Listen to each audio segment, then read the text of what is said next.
It's hard to know exactly what happened, or again to make a declarative statement here, but obviously something makes no sense. How in the frick did the US Secret Service allow a domestic terrorist sniper to set up for not just 2 seconds on a parallel roof within a clear fatal distance without any intervention? How was nobody covering that building? How could this have possibly happened? Well, director Kimberly A. Cheadle has some big frickin' questions to answer, and I'm just hoping she'll do a better job in her response. It's hard to know exactly what happened, or again to make a declarative statement here, but obviously something makes no sense. How in the frick did the US Secret Service allow a domestic terrorist sniper to set up for not just 2 seconds on a parallel roof within a clear fatal distance without any intervention? How was nobody covering that building? How could this have possibly happened? Well, director Kimberly A. Cheadle has some big frickin' questions to answer, and I'm just hoping she'll do a better job in her response than she did with the accidentally deleted January 6 tapes, or rather text messages.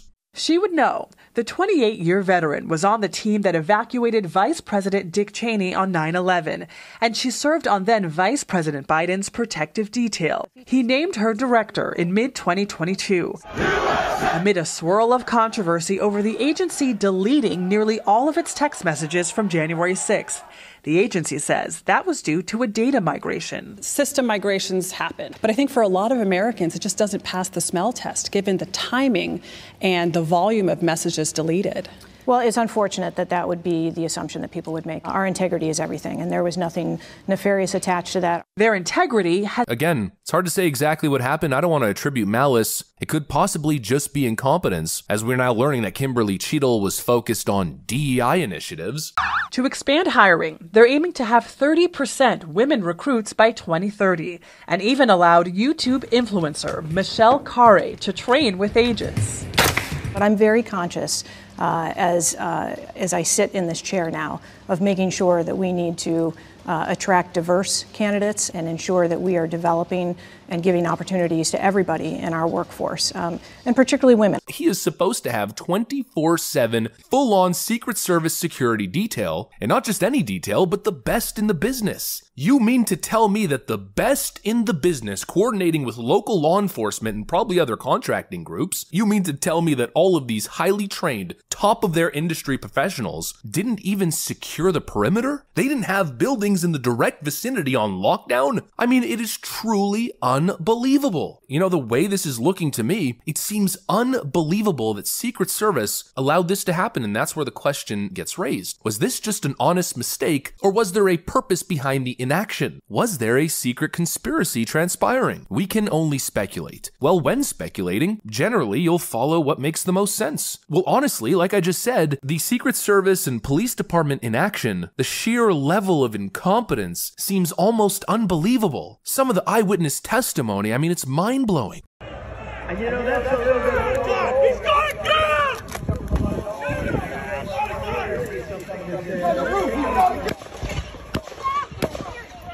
And watch and listen to the rally, right? We couldn't see him, but we could hear him. So we walked up, and probably 5 to 7 minutes of Trump speaking. I'm estimating here. I have no idea, you know. But we noticed a guy crawling, bear crawling up the roof of the building beside us, 50 feet away from us. So we're standing there, you know, we're pointing at the guy crawling up the roof. And he had a gun, right? He had a rifle. A rifle. We could clearly see him with a rifle. Absolutely. We're pointing at him. The police are down there running around on the ground. We're like, hey, man, there's a guy on the roof with a rifle. And the police were like, huh, what? You know, like they didn't know what was going on. You know, we're like, hey, right here on the roof. We can see him from right here. We see him. You know, he's crawling. As Trump started, I noticed 2 officers that were looking for something or somebody. I was looking around myself and seeing a guy on top of one of the buildings go in between one building to the next, and went and told the officer that he was up there. And when I went back to my spot, I heard that people could still see the person from where they were standing. So I checked that out, and I went back to tell the officer that if he came over there, he could see them.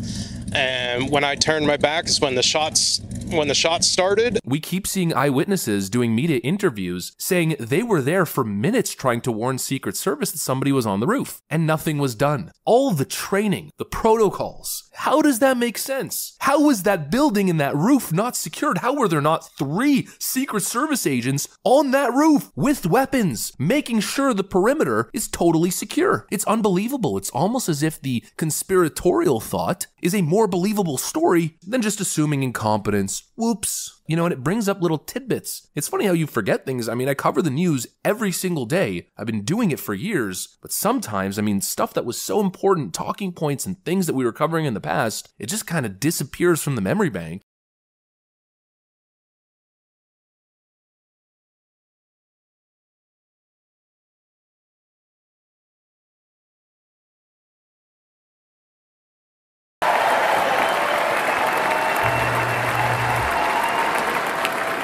Please welcome Amber Rose from South Philadelphia.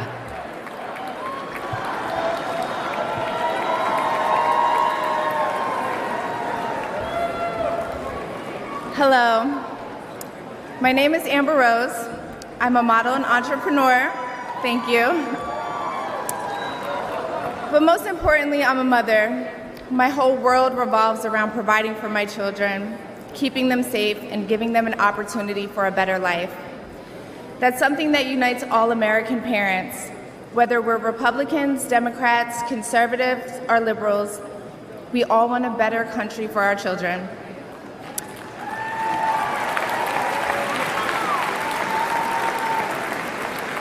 But I'm here tonight to tell you, no matter your political background, that the best chance we have to give our babies a better life is to elect Donald Trump President of the United States.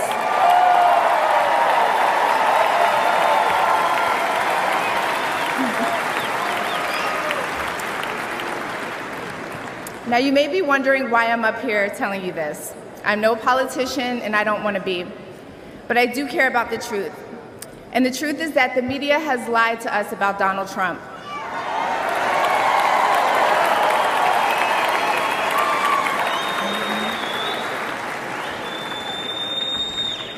I know this because for a long time I believed those lies, so I'm here to set the record straight. The first person I knew who supported Donald Trump was my father. I was shocked. My entire family is racially diverse, and I believed the left-wing propaganda that Donald Trump was a racist. My father said, "No, he's not, Amber. What are you talking about?" And when I insisted, he said, "Prove it." So to prove my father wrong, I did my research and looked into all things Donald Trump. People have to do their research. I watched all the rallies, and I started meeting so many of you, his red hat wearing supporters.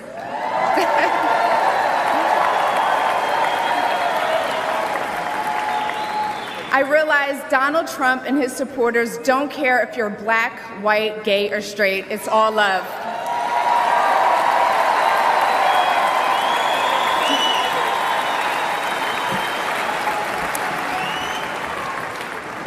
And that's when it hit me.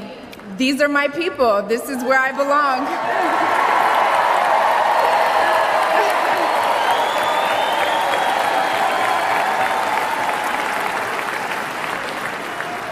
So I let go of my fear of judgment, of being misunderstood, of getting attacked by the left, and I put the red hat on too.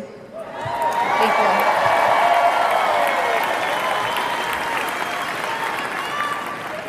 Love you too.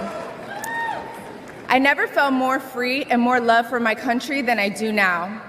I want to thank my father, who's in the audience tonight, for opening my eyes. He served over 20 years in the U.S. military. Thank you for your service, Dad. I love you, Dad. I love you. I love you so much. Thank you. When I met the President and Melania for the first time, he was kind and generous and funny as hell. Very funny. If you're watching this tonight, you know our country is in trouble, just like me. When you go to the store and buy food for your family, you're shocked. When you fill up your gas tank, you're pissed. I know I am.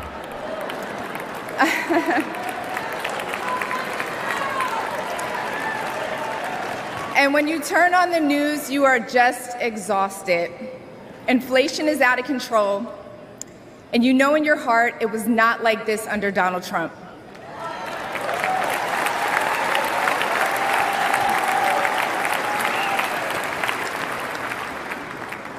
My message to you tonight comes from a humble place. The left told me to hate Trump, and even worse, to hate the other side, the people who support him. When you cut through the lies, you realize the truth. American families were better when Donald Trump was president.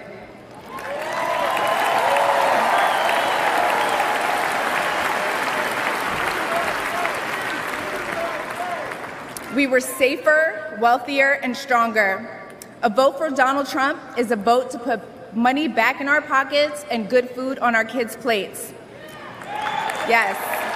Or, as Trump would say, it's a vote to make America great again. Thank you so much. Thank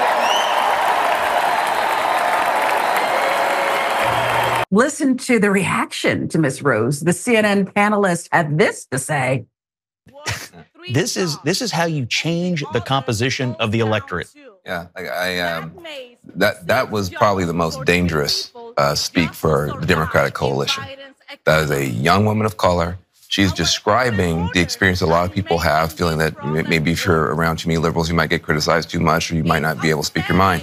And she spoke to it really well. And she's way more famous than any of us up here. Yeah. I'm going to tell you that, way more famous. And so to the extent that these guys are trying to bust up our coalition, that was a bunker buster right there. By the way, and it's one of the things we've been talking about, but there are speakers who speak to the room, and there are speakers who speak through the television screen. She speaks through the camera to the audience at home, not, I mean, she's effective in the room, but when you're yelling into the room, that is not communicating directly through the lens. This person is super talented. Yeah. Thank you, Joy. Joy Reid became the voice of reason. Listen. The weekend, a member of Congress who was a Republican came out immediately and blamed the incident on DEI and said that the fact that there were women and black people in the Secret Service is the reason this happened. That is a member of Congress who went out on the TV and said to the world that DEI was the cause of an assassination attempt.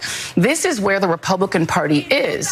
So it's ironic that they were able to recruit this young woman who, she's a racially ambiguous. I don't want to say she's black because she has said she's not. So I don't want to say this woman who is of whatever race that she has claimed. She said she's not black. But they've brought somebody whose whole career is based in black culture. She used to be on a show on BET. That's the reason most people know who she is. She dated one of the most prominent African-American rappers in the business in the history of hip-hop. So her whole culture came from black culture, even though she says she's not a black person herself. And the fact that she is now the person they're using to try to recruit young people of color and to say that this is the person who is the endorser of Donald Trump who you should trust. When she won't even claim the culture that brought her to the table, I'm dubious that this will work. I don't know anyone who takes their political cues from Amber Rose, but just in case you do, you might want to duplicate doing your own research because she might not have done it thoroughly.